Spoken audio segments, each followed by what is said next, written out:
सुबह के लगभग 10 बजे का वक्त था। दिल्ली शहर का सबसे बड़ा और महंगा अस्पताल, जिसका नाम था कायाकल्प हेल्थ केयर। अस्पताल के गेट की तरफ श्रीमती विमला देवी, जिसकी उम्र 60 साल की थी, धीरे धीरे बढ़ रही थी। उन्होंने पुरानी सी कॉटन की साड़ी पहनी थी और पैरों में रबर की हवाई चप्पलें थीं। उन्हें अपनी शुगर की बीमारी के इलाज के संबंध में बात करनी थी। जैसे ही वह कांच के गेट के पास पहुंची, गार्ड रमेश ने उन्हें देखते ही सिर से पैर तक घूरना शुरू कर दिया। उसकी आंखों में सख्त सवाल था, तुम यहां क्या कर रही हो? विमला देवी ने हिम्मत करके कांच का दरवाजा धकेल कर अंदर कदम रखा। वहां मौजूद मरीजों के रिश्तेदार और अस्पताल के कर्मचारी सबने उन्हें ऐसे देखा जैसे कोई अछूत अंदर आ गई हो। विमला देवी थोड़ा डर गई, लेकिन उन्हें अपना इलाज करवाना था, इसलिए वह धीरे धीरे रिसेप्शन काउंटर की तरफ बढ़ी। काउंटर पर बैठी थी कल्पना, लगभग 30 साल की, जिसने बहुत मेकअप किया था और वह अपने फोन में बिजी थी। उसके चेहरे पर साफ घमंड दिख रहा था, जैसे वह दुनिया की सबसे बड़ी रानी हो।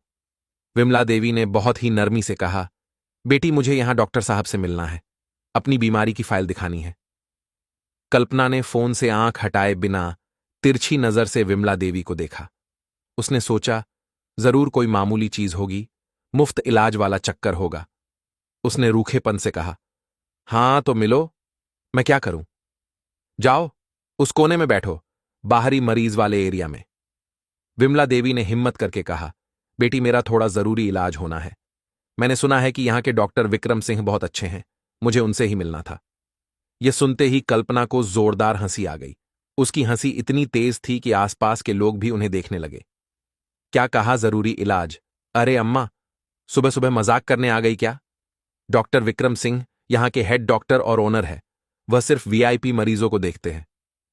तुम यहां किस हिसाब से आ गई? तुम जैसे लोग यहां सफाई करने आते हैं, मरीज बनकर नहीं। चलो निकलो यहां से, मेरा और अस्पताल का टाइम खराब मत करो। विमला देवी का चेहरा अपमान से लाल हो गया। उनकी आंखें नम हो गईं। उन्होंने कांपती आवाज में कहा, बेटी तुम ऐसी बातें क्यों कह रही हो? मैं यहां इलाज के पैसे दूंगी, तुम बस एक बार मेरी पुरानी रिपोर्ट की फाइल तो देख लो। कल्पना अब चिल्लाने लगी, मुझे नहीं देखनी कोई फाइल वाइल। तुम्हारी हिम्मत कैसे हुई इतने बड़े अस्पताल में घुसने की? यहां शहर के बड़े बड़े लोग आते हैं, तुम्हारी तो औकात भी नहीं है यहां की ऐस की हवा लेने की। चलो निकलो, वरना गार्ड को बुलाकर धक्के मारकर बाहर निकलवा दूंगी। पूरे हॉल में यह हंगामा सुनकर भीड़ जमा हो गई थी। सब तमाशा देख रहे थे। तभी अस्पताल के head doctor doctor Vikram Singh अपने महंगे केबिन से बाहर निकले। डॉक्टर विक्रम सिंह बहुत अहंकारी थे। उनका सफेद कोट देखकर उनकी अकड़ और बढ़ जाती थी। डॉक्टर विक्रम ने कड़क आवाज में पूछा, यह क्या शोर है कल्पना? कौन ये ड्रामा कर रहा है? कल्पना को जैसे और ताकत मिल गई। उसने चटकारे लेते हुए कहा, सर देखिए ना, ये कोई गरीब अम्मा है, कह रही है कि इन्हें आपसे मिलना है। मैं इसे बाहर जाने को कह रही हूं तो ये जा ही नहीं रही। डॉक्टर विक्रम ने गुस्से में विमला देवी की तरफ बढ़े, ए बुढ़िया, सुनाई नहीं दे रहा तुझे? ये कोई धर्मशाला नहीं है जो कोई भी मुंह उठाकर चला आए। विमला देवी ने हाथ जोड़कर कहा, साहब मुझे इलाज की जरूरत है, मैं आपकी सारी फीस भर दूंगी। डॉक्टर विक्रम ने अपना आपा खो दिया, तुम अपनी शक्ल देखी है? यहां की फीस में तो तुम्हारी पूरे जीवन की कमाई चली जाएगी। निकल यहां से। डॉक्टर विक्रम ने जोर से विमला देवी को सीने पर धक्का दिया। धक्का इतना जोरदार था कि विमला देवी अपना संतुलन खो बैठी और धड़ाम से जमीन पर गिर पड़ी। उनके सिर में हल्की सी चोट आई।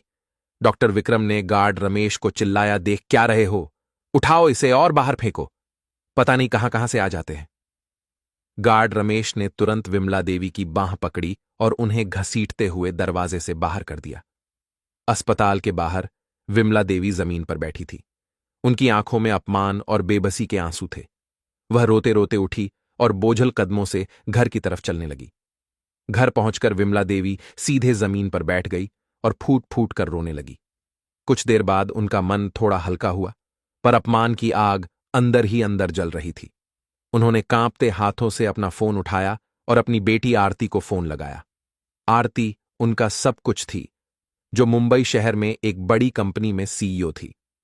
अभी विदेशी निवेशकों के साथ जरूरी मीटिंग कर रही थी। जैसे ही मोबाइल की स्क्रीन पर मांग का नाम चमका, उसने मोबाइल उठाया और सबसे माफी मांगी और मीटिंग हॉल से बाहर निकल गई।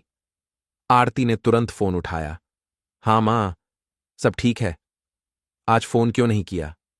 मैं सुबह से इंतजार कर रही थी। दूसरी तरफ से विमला देवी की आवाज भारी और टूटी हुई थी। हाँ बेटी, सब ठीक है। आरती तुरंत समझ गई। मां, आपकी आवाज ठीक नहीं है। क्या हुआ है? प्लीज मुझे बताए।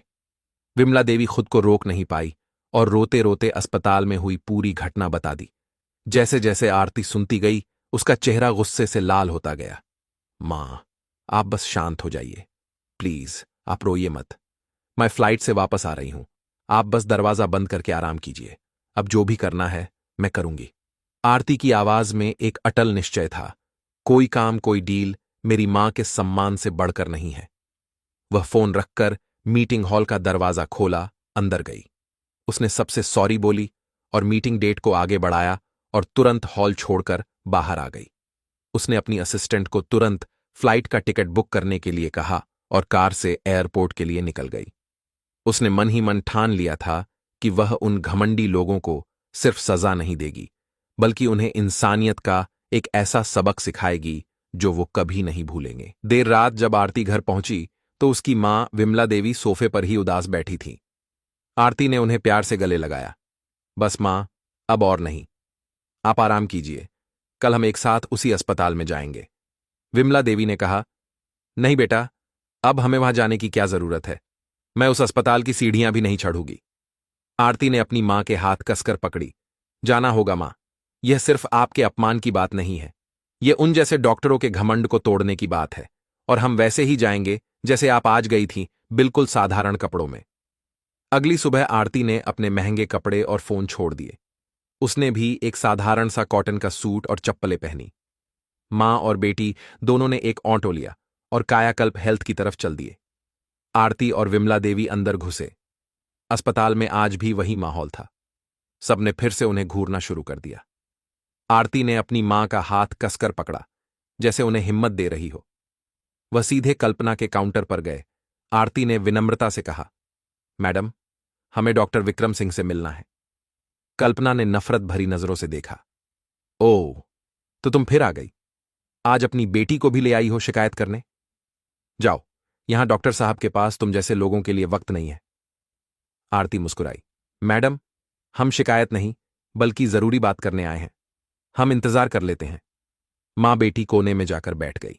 वह देख रही थी कि कैसे अमीर लोग तुरंत अंदर जा रहे थे। उन्हें जानबूझकर 1 घंटे तक इंतजार कराया गया। 1 घंटे बाद आरती उठ गई। उसके चेहरे पर अब कोई मुस्कान नहीं थी, बस एक मजबूत इरादा था। वह सीधे डॉक्टर विक्रम के केबिन में घुस गई। डॉक्टर विक्रम किसी से फोन पर बात कर रहे थे। अचानक किसी को अंदर आया देखकर वह चिल्लाए, तमीज नहीं है क्या? बिना पूछे अंदर कैसे आ गई? सिक्योरिटी।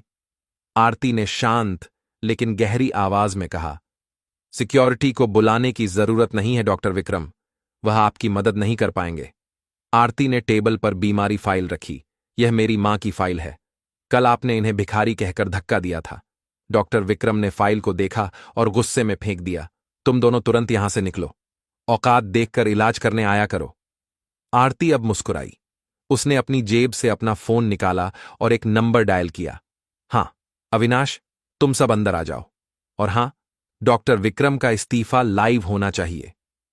डॉक्टर विक्रम को कुछ समझ नहीं आया। तभी केबिन का दरवाजा खुला और सूट बूट पहने 4-5 लोग अंदर आ गए। आरती ने अपनी कुर्सी खींची और डॉक्टर विक्रम की आंखों में आंखें डालकर बैठ गई। उसकी आवाज में अब एक बॉस का अधिकार था। डॉक्टर विक्रम, मेरा नाम आरती है और यह जिन्हें आपने धक्का दिया था, मेरी मां विमला देवी हैं। और मैं आरती ग्लोबल हेल्थ केयर नाम की कंपनी की सीईओ हूं। मेरी कंपनी ग्लोबल हेल्थ केयर आपके इस कायाकल हेल्थ केयर की पिछले 1 महीने से मालिक है। पूरे केबिन में मौत जैसा सन्नाटा छा गया। डॉक्टर विक्रम के पैरों तले जमीन खिसक गई।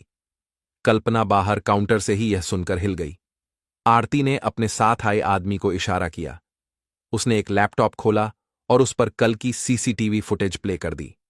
पूरी घटना, कल्पना की हंसी, डॉक्टर विक्रम का धक्का, गार्ड का घसीटना, सब कुछ साफ दिख रहा था। ये फुटेज अब सीधे हेड ऑफिस और मीडिया को भेजी जाएगी।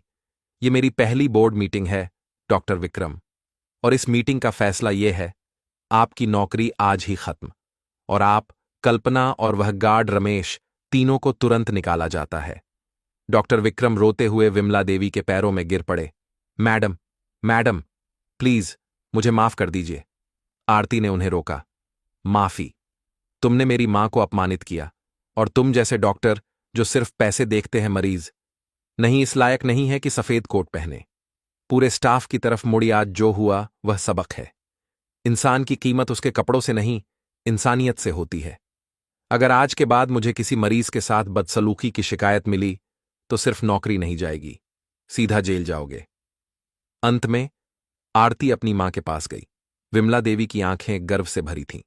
उन्होंने डॉक्टर विक्रम की तरफ देखकर सिर्फ इतना कहा, बेटा, दौलत से बड़ा दिल होता है। यह कहकर आरती अपनी मां को सहारा देकर अस्पताल से बाहर निकल गई। आज जब वह बाहर निकल रही थी तो पूरा स्टाफ सिर झुकाए सम्मान में खड़ा था। विमला देवी के आंसू आज अपमान के नहीं, अपनी बेटी पर गर्व के थे। बेटी ने न सिर्फ अपनी मां का सम्मान वापस दिलाया, बल्कि पूरे अस्पताल में इंसानियत का राज कायम कर दिया। दोस्तों, आपको यह कहानी कैसी लगी, हमें कमेंट्स में जरूर बताएं। और अगर आपको यह कहानी पसंद आई तो हमारे वीडियो को लाइक करें, शेयर करें और हमारे चैनल को सब्सक्राइब करना न भूलें, क्योंकि आपके सपोर्ट से हमें और भी बेहतरीन कहानियां लाने की प्रेरणा मिलती है। यह कहानी केवल मनोरंजन और शिक्षात्मक उद्देश्य से बनाई गई है। वीडियो में दिखाए गए सभी पात्र, नाम, घटनाएं और स्थान पूरी तरह काल्पनिक हैं। इनका किसी भी व्यक्ति, संस्था या वास्तविक घटना से कोई संबंध नहीं है। यदि किसी समानता का अनुभव होता है तो केवल वह सिर्फ संयोग मात्र है। इस वीडियो का उद्देश्य किसी की भावनाओं को ठेस पहुंचाना या किसी की छवि को प्रभावित करना नहीं है। हमारा मकसद केवल समाज में सकारात्मक सोच और सीख फैलाना है। धन्यवाद। जय हिंद।